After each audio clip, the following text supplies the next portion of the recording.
in session. It's time to learn. What's going on, everyone? Smart Fitness, and as earlier said, class is in session. It's time to learn about optimal overtraining and a stress strain curve. Let's have at it. This is our most comprehensive video yet, and this is education time. All right, guys. So today we're going to be talking about optimal training over there, how I've quantified it, as well as some literature, overtraining, if it really exists, or is there such thing as overreaching and overarching, and then we're going to talk about the stress strain curve. So to have at it, we'll start over here, and simply put, optimal training, it's sustainable. It's not black and white, but what exactly makes up optimal training? That's for you to decide based on certain aspects of your training itself. Is your volume correct? Is your loading correct? Is your intensity correct? Is your rest times correct? Is your nutrition, sleep, recovery correct? Are you putting 50% into your nutrition, or are you putting 100% into your nutrition? Are you getting adequate sleep? Are you sleeping 8 hours a day? Or are you requiring stimulants for every single workout, just to even get your butt into the gym? That becomes optimally important if your goal is truly hypertrophy, strength, power, whatever it is, some sort of athletic development. You want to make sure that you're putting 100% into everything you do in the gym. So 50%? No. 100%? Yeah. As well, your intrinsic motivations. Why are you in the gym? Are you there because somebody's making you, or are you there because you want to? Because you want to improve, because you want to be better at your craft, because you enjoy going. If you're saying yes to your intrinsic motivation being something that you want to do, you will improve. So essentially, you need to care yourself. This is probably the biggest factor when it comes to optimal training, in my opinion. You can have your diet down. You can have everything down, packed to a T. You can be systematically calculating everything. But if you don't want to be there, you're not going to be training optimally. You're not going to be putting in the best effort possible for your body or for your training demands. This comes to this next phase here. Crushed, or are you crushing it? It's kind of synonymous with each other in this situation. And I kind of set you guys up for a little bit of a, what the hell is he talking about situation. When you go to the gym, you don't need to be destroyed every single workout. Quite frankly, you shouldn't be. You don't need to have your muscles hurting. You don't need to be not being able to walk when you leave after leg day. If you're quote unquote crushing it, chances are not only are you going to have DOMs lasting several days, but you're not going to want to go back, you're not going to be able to lift as heavy, and you're not going to be able to have an optimal frequency. If you're not on gear, chances are you need to stimulate your muscle more than just once a week, and you can't just annihilate your chest on Monday and then hope that by next Monday you're going to continue growing. You need to have adequate protein synthesis as well as muscle recovery, but you want to be able to do so in more than once a week time fashion. As well, you need to monitor your progress. So Dr. Mike Isratel has come up with something called the MRV, or your max recoverable volume. I'm not going to go too in depth into that because there's loads of videos on that, but essentially there's a maximum limit to the amount of sets, reps, duration that you could be training to make muscular hypertrophy be positively adapted, as well as muscular strength and just general strength training protocols. Generally speaking, and I'm speaking super general here, 20 to 25 sets is optimal.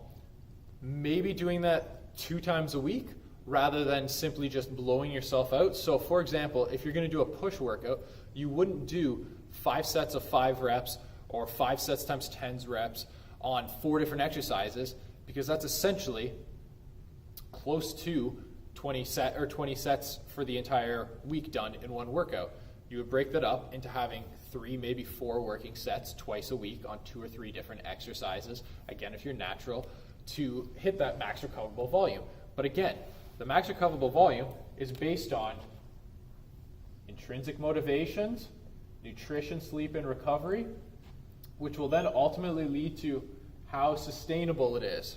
I know I'm kind of just crossing over here, but you guys are following along as I'm doing this as we're going here.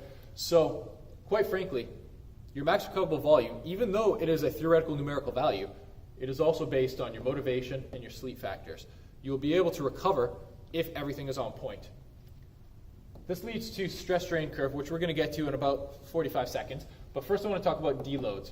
To maintain a sustainable, optimal workout program, you must take deloads. It doesn't matter what your program is like. If you're putting in effort week after week after week, and you're not taking days off or skipping workouts, and by not taking days off, I mean like you are taking programmed off days, but you're still training and not missing workouts, then deloads are a must.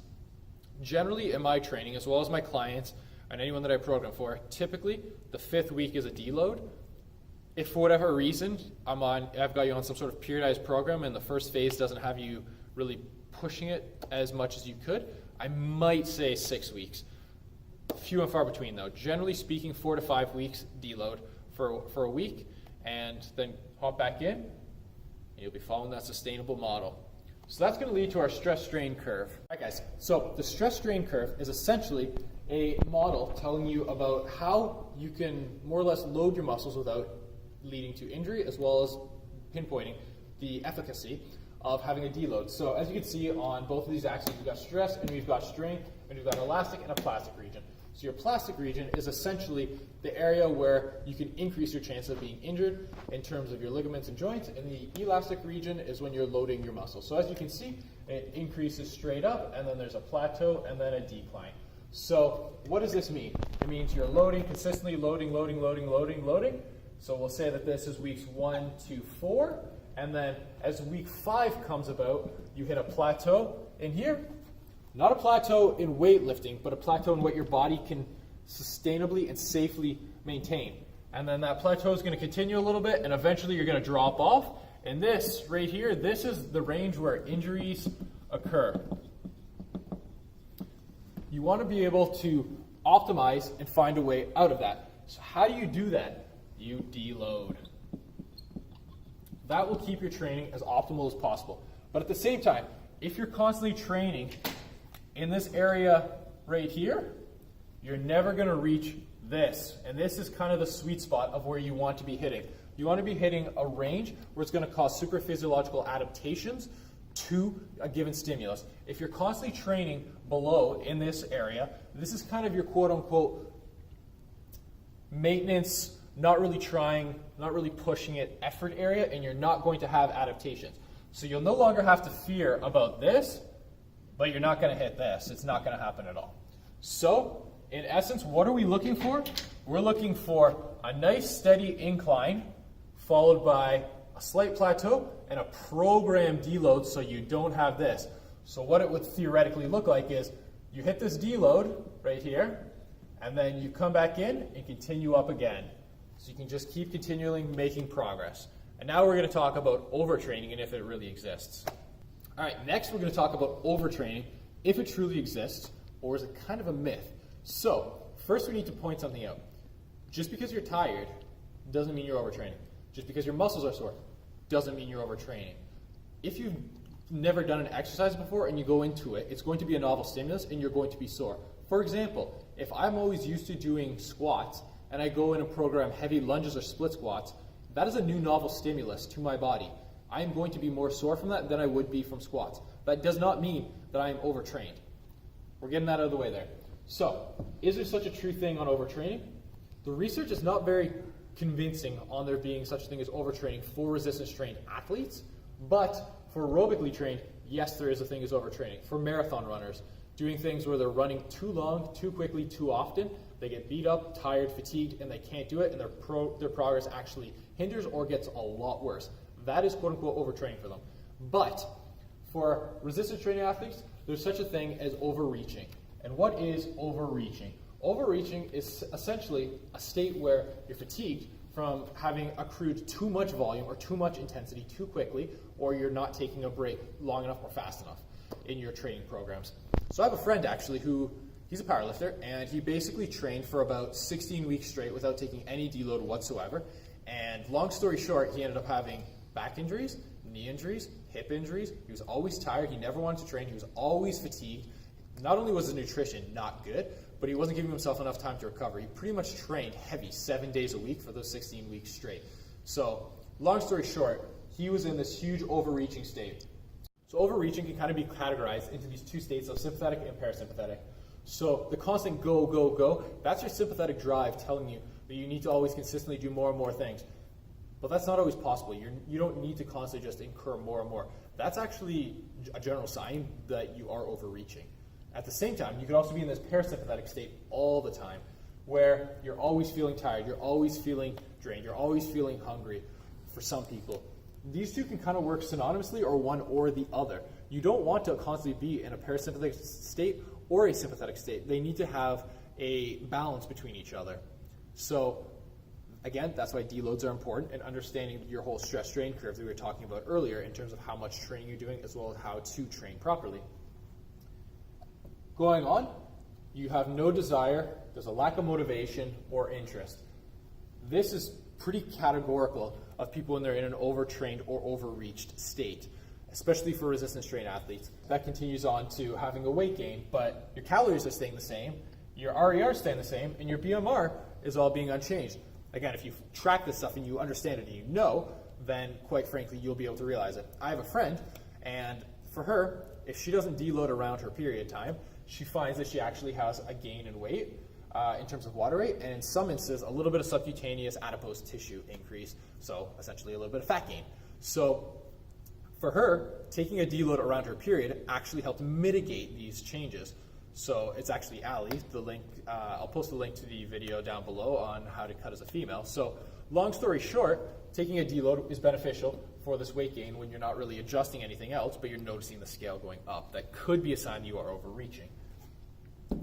As well, doing too much too soon in either a detrained state, having too much volume or intensity, or both are being inappropriate, and not taking a deload.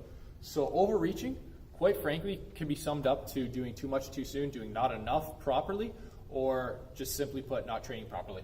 So if you're a detrained individual, somebody who's taken multiple weeks off at a time, and then you come in and expect to do the same resistance training program for the same weight that you're doing before, you're going to overreach and quite frankly injure yourself based on the stress-strain curve that we talked about earlier really quickly. If you're not taking a deload, again, I've kind of harped on this quite a bit. Deloads are important. You must deload in order to keep yourself adapting and in that super physiological range to increase. Again, volume, intensity, or both are inappropriate. Generally speaking, you increase one, volume or intensity. You don't increase both at the same time. If you're super new to the gym, you might be able to get away with it for a little while, but if you're a medium to advanced type of lifter or trainer, if you're increasing both volume and intensity on a weekly basis or even a cyclical basis, so every 4 to 5 weeks you're increasing both volume and intensity, you're asking for yourself to be overreached as well as potentially injured.